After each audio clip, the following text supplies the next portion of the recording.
दोस्तों नमस्कार। दोस्तों वोडाफोन आइडिया ने 5G FWA home broadband plan को स्किप करने का डिसीजन ले लिया है, क्योंकि अगर आप ये हेडलाइन देखें, इस हेडलाइन में ये कह रहे हैं कि वो सिर्फ मोबाइल कस्टमर ग्रोथ में फोकस करेंगे। तो दोस्तों ये क्यों कर रहे हैं वो, और इससे वोडाफोन आइडिया के रेवेन्यूज में क्या फर्क पड़ेगा? क्योंकि अगर ये स्टोरी देखें, उसमें उन्होंने जगबीर सिंह को कोट किया उन्होंने, और जगबीर सिंह ने कहा है कि in the March, Vodafone Idea Jagbir Singh told Money Control that the telco was taking a strategic data-driven approach to 5G deployment, prioritizing areas where it can maximum returns and reduce churn.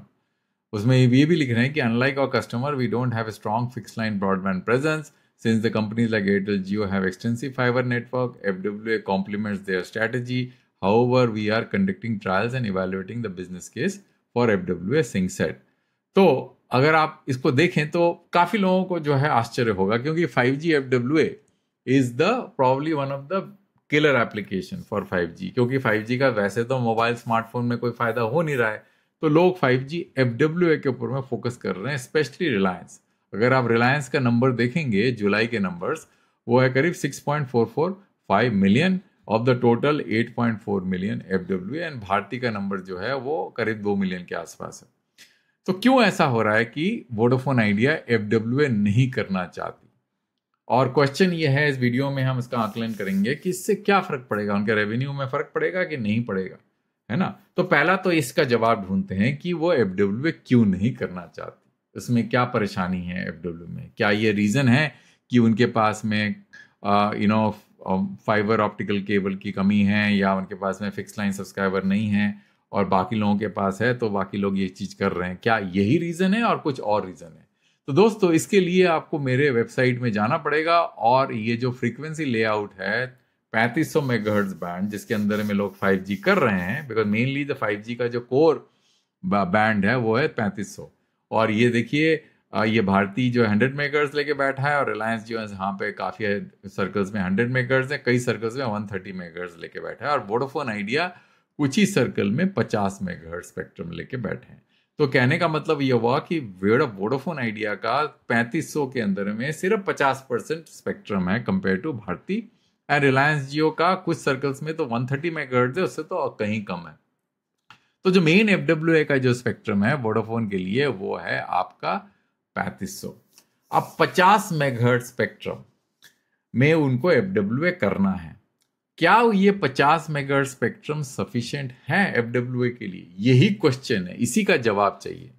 क्योंकि अगर उनके पास में 100 megahertz spectrum होता भारती के जैसे, तो वो सोच सकते थे FWA करने के लिए। क्योंकि ये जो उन्होंने, जो आप अगर न्यूज़पेपर रिपोर्ट में देखेंगे, unlike our competitors we don't have fix line broadband presence, ये मुद्दा नहीं है। फिक्स लाइन से कोई लेना देना नहीं है किसका। हाँ, जरूर बैकहॉल स्पेक्ट्रम उनको चाहिए रहेगा, ऑप्टिकल फाइबर चाहिए रहेगा, वो हो सकता है मुद्दा, पर FWA का फिक्स लाइन से कोई खास लेना देना नहीं है, क्योंकि FWA तो एक सेपरेट वर्टिकल है। और मेन मुद्दा जो है कि उनके पास स्पेक्ट्रम है कि नहीं। अब मैं इसलिए क्यों इसमें एम्फेसाइज कर रहा हूं इस पॉइंट के ऊपर में, क्योंकि 50 मेगाहर्ट्ज स्पेक्ट्रम FWA के लिए बहुत ही कम स्पेक्ट्रम है। अब मैं क्यों बोल रहा हूं ये, वो इसलिए बोल रहा हूं दोस्तों, क्योंकि अगर आप रिलायंस जियो को देखेंगे या भारती को देखेंगे, मेरे हिसाब से उन्होंने काफी कैपेसिटी FWA के लिए रिजर्व करके रखा है। मेरे हिसाब से कम 70% बैंडविड्थ उन्होंने FWA के लिए रिजर्व करके रखा होगा इस स्पेक्ट्रम में, और बाकी 30% जो है मोबाइल के लिए किया होगा। अगर मैं मान के चलूं कि अगर ये 70-30 का स्प्लिट अगर ये करेंगे यहाँ पे, तो कितना बैंडविड्थ उनको FWA के लिए मिलेगा, तो आप खुद ही कैलकुलेट करके देख लीजिए। 50 मल्टीप्लाइड बाई 0.7 उनको मिलेगा सिर्फ 35 मेगाहर्ट्ज वर्सेस इन 70 मेगाहर्ट्ज। इसका मतलब ये हुआ कि जो थ्रूपुट होगा FWA का, वोडाफोन आइडिया का, वो काफी कम हो जाएगा, बहुत ज्यादा कम हो जाएगा compare to Bharti Airtel and Reliance Jio, जिनके पास में डबल होगा। क्योंकि FWA में काफी बैंडविड्थ हॉगिंग वो सर्विस है, आपको काफी सारा बैंडविड्थ जो है यहाँ पे रिजर्व करना पड़ेगा 3.5 में, है ना। अब एक प्रॉब्लम और है FWA में, जो कि रिलायंस जियो बार बार इस चीज को बोलता जा रहा है और इसीलिए वो UBR कर रहा है। अगर आपको याद हो, मैंने एक वीडियो बनाया था जिसमें मैंने कहा था कि रिलायंस जियो UBR क्यों कर रहा है। वो इसलिए कर रहा है दोस्तों, क्योंकि ये जो स्पेक्ट्रम है 3500, इसके अंदर में आप मोबाइल और FWA दोनों को मिक्स कर रहे हो। अब जब वो मिक्स करोगे दोनों को, मोबाइल को और FWA को, तो प्रॉब्लम क्या आएगा कि मोबाइल के लिए जो आप डाउनलोड एंड अपलोड का जो मल्टीप्लेक्सिंग स्कीम फॉलो करते हैं, क्योंकि डाउनलोड और अपलोड, क्योंकि ये TDD स्पेक्ट्रम है, इसमें टाइम डिवीजन मल्टीप्लेक्सिंग होता है, तो जो रिसोर्सेज एलोकेट करते हैं आप डाउनलोड डायरेक्शन में मोबाइल के लिए, वो कहीं गुना ज्यादा होता है कंपेयर टू अपलोड। तो ये एसिमेट्रिकल हो जाता है मोबाइल के लिए। और अपलोड में क्यों आप कम रिसोर्सेज डालते हैं मोबाइल के लिए? क्योंकि मोबाइल के पास में पावर लिमिटेशन है, वो वैसे ही ट्रांसमिट नहीं कर पाती है बेस स्टेशन में, और बेस स्टेशन के बाद में काफी पावर है ना। और उनके पास में माइमो है, मोबाइल के पास में माइमो सिर्फ 2x2 है, 4x4 के लिए आपको बहुत सारे RF चेन लगाने पड़ेंगे। तो मोबाइल का जो कैपेबिलिटी है ट्रांसमिट करने का डेटा, वो काफी सीमित है, इसीलिए उसको ज्यादा रिसोर्स देने का अपलिंक में कोई फायदा नहीं है। तो इसीलिए लोग क्या करते हैं कि ये जो स्पेक्ट्रम है एसिमेट्रिकल कॉन्फ़िगर करते हैं, जिससे कि मोबाइल को अपलोड करने में जो उनका अपलोड स्पीड होगा वो कम होगा, डाउनलोड स्पीड ज्यादा होगा। अब दिक्कत क्या है दोस्तों, अगर ये स्पेक्ट्रम, ये जो आपको स्पेक्ट्रम नजर आ रहा है, ये अगर FWA और मोबाइल से शेयर करेंगे तो FWA को भी ऐसे ही कॉन्फ़िगर करना पड़ेगा। मतलब आप दोनों कॉन्फ़िगरेशन को चेंज नहीं कर सकते। मान लीजिए आप 2 टाइम्स स्पेक्ट्रम रिसोर्सेज डाउनलोड के लिए आपने रिजर्व किया है, मान लीजिए, है ना, मोबाइल के लिए, और 1 टाइम्स मतलब 2:1 है मान लीजिए, तो आपको FWA भी ऐसी कॉन्फ़िगर करना पड़ेगा। उसका मतलब उसका अपलोड स्पीड कम हो जाएगा। एक तो आपके पास में सिर्फ 35 मेगाहर्ट्ज़ है, ऊपर से आपका अपलोड स्पीड कम हो जाएगा। तो मेरा मानना यह होगा कि वोडाफोन का FWA सर्विसेज किसी भी तरह से भारती एयरटेल एंड रिलायंस जियो से कॉम्पीट नहीं करेगा। वो क्लियर है, क्योंकि ये सारा खेल स्पेक्ट्रम का है। उनके पास स्पेक्ट्रम ही नहीं है तो कहां से कॉम्पीट करेंगे वो। तो ये जो कहना है उनका कि हम FWA इसलिए नहीं करना चाहते क्योंकि हमारे पास में फिक्स लाइंस वो नहीं है, थोड़ा बहुत वो सही बात हो सकती है, पर पूरी तरह से सच नहीं है, क्योंकि उनके पास स्पेक्ट्रम ही नहीं है। जब उनके पास स्पेक्ट्रम ही नहीं है जिसमें वो थ्रूपुट जो है भारती एयरटेल एंड रिलायंस जियो के मुकाबले थ्रूपुट दे पाए, तो उनको FWA लॉन्च करने से कोई फायदा नहीं होने वाला, क्योंकि लोग जो है उनकी सर्विसेज लेंगे ही नहीं, कि उनको थ्रूपुट जो है आधा मिलेगा compare to Bharti Airtel and Reliance Jio. It is not about capacity की बात नहीं है। हो सकता है कि नेटवर्क खाली पड़ा हो, बट बैंडविड्थ अगर कम है तो नेचुरली जो है आपका स्पीड कम हो जाएगा, क्योंकि स्पीड तो बैंडविड्थ पे डिपेंड करता है ना। बैंडविड्थ अगर 50% है उनका तो स्पीड कम हो जाएगा। जब स्पीड कम हो जाएगा तो उनकी सर्विसेज जो है उतने ज्यादा एम्पावरिंग नहीं होंगे compare to Bharti Airtel and Reliance Jio. इसीलिए दोस्तों वो FWA करना नहीं चाहते। अब दोस्तों बात, क्वेश्चन ये है, क्या FWA से उनके रेवेन्यूज को फर्क पड़ेगा, उनके कस्टमर बेस को फर्क पड़ेगा? मेरे हिसाब से नहीं पड़ेगा। इसलिए नहीं पड़ेगा दोस्तों कि अगर आप देखें वोडाफोन आइडिया हिस्टोरिकली जो है फिक्स लाइन सब्सक्राइबर में वीक रही है, क्योंकि मैं अगर ईयरली ट्रेंड लूं यहाँ पे, और ये वार्डलाइन है, देखिए वार्डलाइन है सामने, तो ईयरली ट्रेंड लूं तो इसमें आप देखेंगे वोडा आइडिया जो है पहले से, what is the year FY19 से उनके पास सिर्फ 0.3 मिलियन फिक्स लाइन सब्सक्राइबर है। उसके बाद में दोनों अलग अलग थे कंपनी। अगर आप देख लें वोडाफोन का 0.2 मिलियन था, और आइडिया का जो है, आइडिया अगर ऊपर देखें, वोडाफोन हो गया, यहाँ पे आइडिया तो था ही नहीं। इसका मतलब आइडिया के पास कुछ था ही नहीं, तो वो 2019 के पहले, क्योंकि इस चार्ट में अवेलेबल ही नहीं है, सिर्फ वोडाफोन अवेलेबल है, ठीक है ना। और मैं अगर वायरलेस करूं तो आइडिया आपको दिखेगा, देखिए वायरलेस में आपको आइडिया दिखेगा, यहाँ पे देखिए आइडिया दिख रहा है आपको। तो आइडिया के पास में तो फिक्स लाइन था ही नहीं, जो था वोडाफोन के पास था। उसके बाद जब इन दोनों का विलय हुआ, विलय के बाद में वोडाफोन ने वही अपने जो फिक्स लाइन सब्सक्राइबर को धीरे धीरे ग्रो किया, और ग्रो करके वो आज की तारीख में 0.8 मिलियन पे आ गए हैं, और धीरे धीरे, और वो इतना बढ़ नहीं रहा है, स्टैटिक ही है। तो उनके पास फिक्स लाइन तो सब्सक्राइबर है नहीं, वो बात तो सही है, पर उनके पास स्पेक्ट्रम भी तो नहीं है, और ये स्पेक्ट्रम से कहां से FWA करेंगे? और रेवेन्यू उनका क्यों नहीं इंपैक्ट होगा? क्योंकि उनका रेवेन्यू तो वैसे ही देखा जाए तो, अगर आप देखें तो शुरू से ही जो है they were not centric focused on fix line. तो फिक्स लाइन रेवेन्यू पे उनका तो पहले भी फोकस नहीं था, उनका तो सारा मोबाइल पे फोकस था वोडाफोन आइडिया का।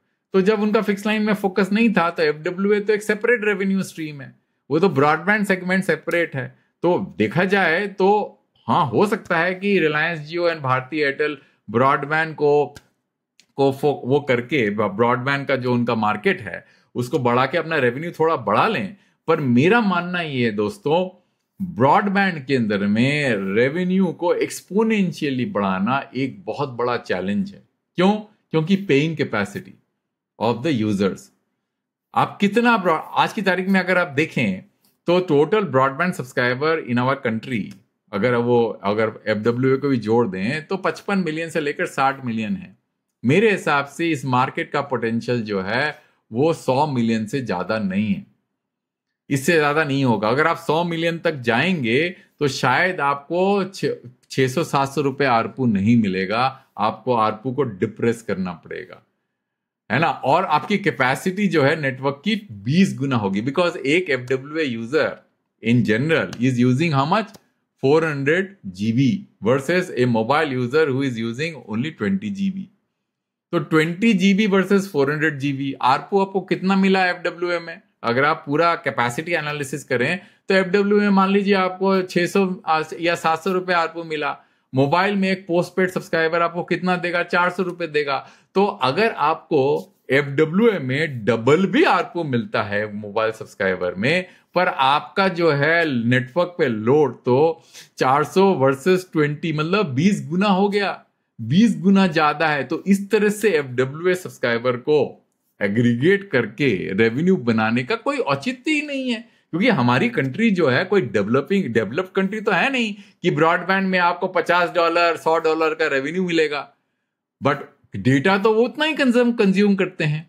तो इस तरह से देखा जाए तो समरी इस पूरे डिस्कशन का ये है कि उनके पास में पहली बात है वोडाफोन आइडिया के पास में स्पेक्ट्रम ही नहीं है जिससे वो FWA करें, ठीक है ना। और ये स्पेक्ट्रम मोबाइल के लिए सफिशिएंट है, क्योंकि इन्होंने भी तो जो है स्पेक्ट्रम को 70:30 ब्रेक करके रखा हुआ है। तो अगर आप 30:30 करें तो इनके पास 30 मेगाहर्ट्ज है, इनके पास 50 मेगाहर्ट्ज है। तो मोबाइल के लिए तो बहुत ही अच्छा है ये।